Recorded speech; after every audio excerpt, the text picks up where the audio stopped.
Happy quiz day. Today is quiz number 2. All right, so it's going to be super similar to quiz number 1. Obviously, you're going to have different questions, but it'll still be 10 points. You have all of today to do it. You get 1 attempt. And if you happen to miss it today, there'll be a makeup day at the end of this class. Okay, so today's Schoology page is super simple.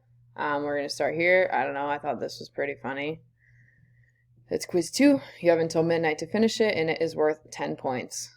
Okay, so watch my video explaining today's quiz. You're going to take the quiz, and then you've got no homework. So you're welcome. After studying for the quiz, I think you guys should get the night off. So if we click on the quiz here, hopefully this all goes smoothly. We've got some fill in the blank, true, false, some matching, some multiple choice, some short answer. Okay, it says describe here.